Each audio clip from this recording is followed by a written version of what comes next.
And I would say, well, does it start with a metal? Start with a metal. Because if the answer is yes, then I know the thing I'm looking at is actually made of ions. It's called an ionic compound. Now, it's kind of frustrating because when they put ions together, for example, there's a compound that starts with a metal. I'm going to say it's made of ions. Now, if it's made of ions, how come there's no charges up here to show me that they're ions? When you stick ions together, the rule is you leave the charge off. Now, it would have been a lot easier if I put a 3 plus and a 1 minus there to remind you that those were ions and that those were the charges. How did I know those were the charges? Well, that's what we have to figure out. Because in order to name ions, we have this whole section over here that we have to look at. So let's write this as individual elements, Fe and 3 Cls. Okay, the 3 Cls, I know the charge of those. You'll always know the charge of the negative ion. Okay, I know that those are in column 7, so they have a -1 charge. That means if this group added up to 0, which is the rule to make ionic compounds the formula unit, then this had to be a +3. So now I have 2 ions to memorize, to name, and the 2 ions to name, I'll go back to these rules. How do you name the cation? Let's see, is it a transition metal? The answer is yes. Oh, I need a Roman numeral. So this is called iron 3 ion, and this guy is called chloride ion. Notice that when I put the two together, I drop the word ions. Okay, and that's the way you name ionic compounds. ZnCO3. Okay. Does it have a charge? No, there's no number up here. Okay. Does it start with a metal? Yes, it starts with zinc. That means this first thing must be the positive ion, and whatever's over here must be a single object acting as the negative ion, which means it's a polyatomic ion. But I still name it the same way. The zinc ion, oh wait a second, zinc is one of the exceptions. It's always +2. CO3, I have to memorize because there's no logical way to know the charge of that. I happen to memorize that. It's called carbonate ion.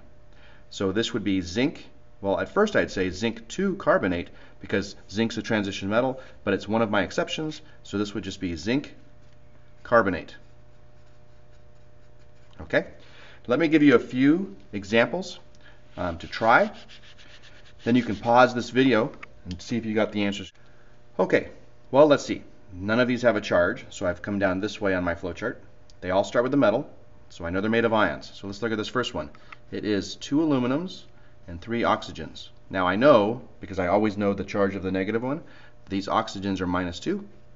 Therefore, these aluminums are +3. So I have 2 things to name from my how to name ions area. So the aluminum ion is not a transition metal, so that's just aluminum. Aluminum. And oxygen becomes an ide because it's a single atom. Oxide. That's how you name the first one. Let's look at this one. It starts with a metal. It has 2 coppers and an S and a sulfur. Okay, once again, I always know the charge of the negative ion. It's a -2 from the periodic table.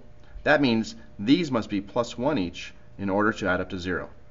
Okay, that ion is now called copper 1 ion, and that one's called sulfide because copper is a transition metal and needs a Roman numeral. This one here starts with a metal, which means anything after it must be some anion.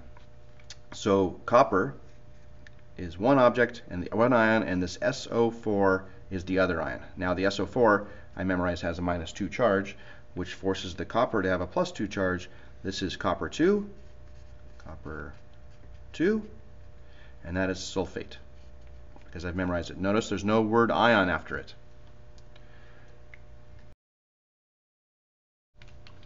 Okay, what if it doesn't start with a metal? Well, I should point out one more special case for the made of ions. See, if it starts with a metal, I probably should say or NH4, because NH4 is a polyatomic positive ion.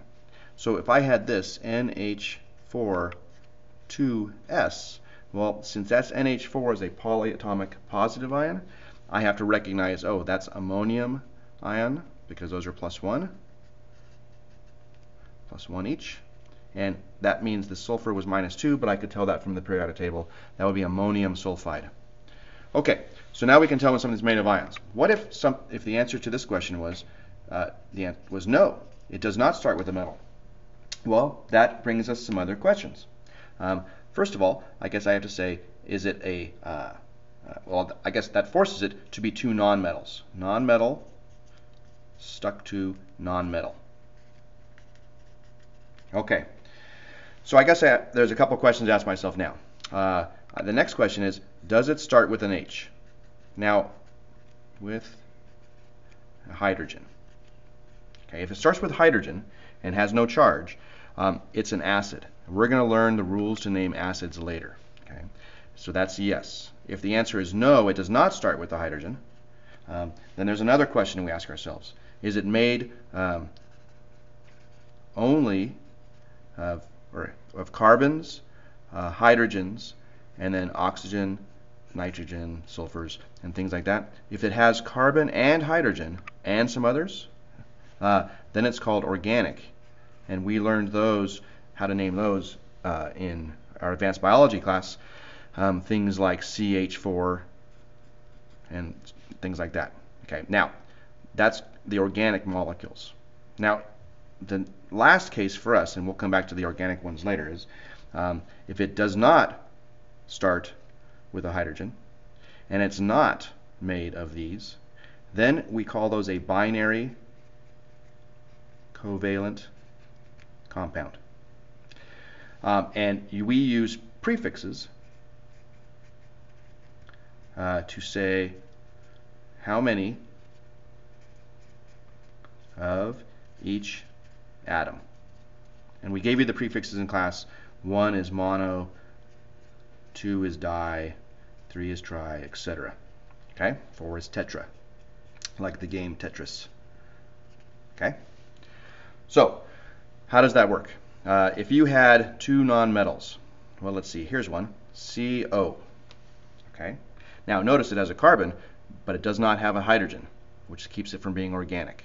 So that would be, how many C's is that? That's 1. So the first one, you would say monocarbon, okay, because that means 1. Now, unfortunately for us, if the first one is a single, they leave mono off. So they kind of break their own rule. That would be carbon, and how many oxygens? 1. And they change the ending to "ide," so that'd be carbon monoxide.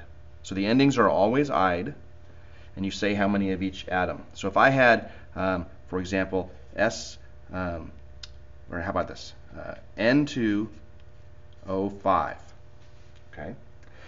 Well, if I go through the flow chart, I would say, does it have a charge? The answer is no. Okay, no charge up here. Does it start with a metal? The answer is no. Now I'm over here. I must be nonmetal plus nonmetal. That takes me over to here. Okay. Does it start with an H? The answer is no. Is it made of only carbons? The answer is no. Then I know it is a binary covalent, and I use prefixes to say how many of each one. I spell out the entire first atom. That would be dinitrogen, because there's 2 nitrogens, and there are 5, which is penta. I'll drop the A, pentoxide. Okay? And that's how you name stuff for this class.